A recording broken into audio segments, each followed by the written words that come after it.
The tale of Vivek Narayan Sharma versus Union of India is a must read. It is popularly known as the demonetization case. I'm happy that I got a chance to be on that bench. We all know what happened on 8th of November 2016 when rupees 500 and 1000 rupee notes were demonetized. The interesting aspect is that in the Indian economy of that time, and more so even now, 500 rupees and 1000 rupee notes comprised of 86% of the currency. If you see from the common man's point of view, 1 rupee, the note 1 rupee is issued by the central government. 2 rupees, 5 rupees, 10 rupees, 20 rupees, 50 rupees, 100 rupees are the other currency notes which are issued by the Reserve Bank of India. But 86% of the currency was 500 rupees and 1000 rupee notes, which I thought the central government lost sight of while demonetizing 86% of the currency.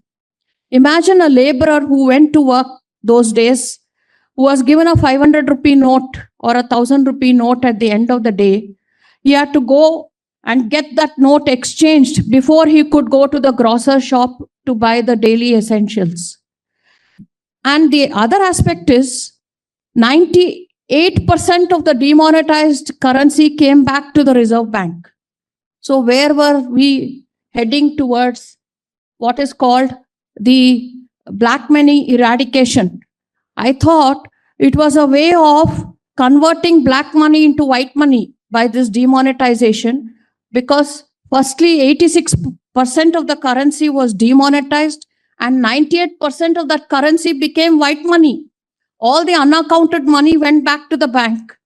Therefore, I thought it was a good way of getting unaccounted cash accounted thereafter. But what has happened after that with regard to the income tax proceedings, etc., we don't know.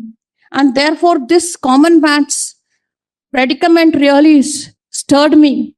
And therefore, I had to dissent. More of that from the panelists. I don't like to go on speaking about it.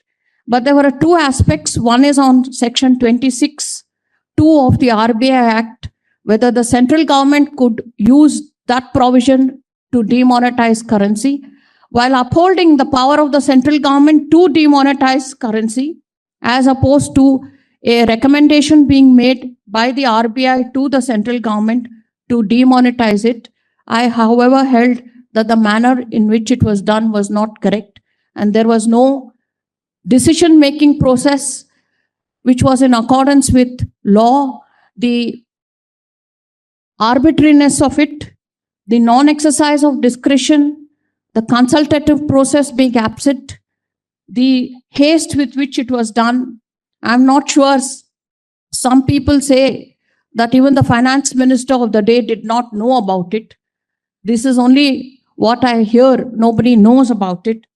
But the communication went on one evening and the demonetization happened on the next evening. If really India wanted to go from paper currency to plastic currency, surely demonetization of currency was not also a reason for that, I thought. More of that in the discussions. A day after Vivek Narayan was Kaushal Kishore on the very next day. The reason for these consecutive days was because Justice Nazir, who was heading the bench, was retiring, and therefore we had to pronounce these cases immediately after the winter vacation. Again, there, by a majority of 4:1, I had to strike a different note, because I was of the opinion that common law remedies were already available, and therefore to bring in this concept of constitutional tort and the other of horizontality, except where it was expressly stated in the Constitution, was not necessary. Of course, it is for the discussion to say whether the majority was right or I was right. Stay ahead with our cutting-edge news app.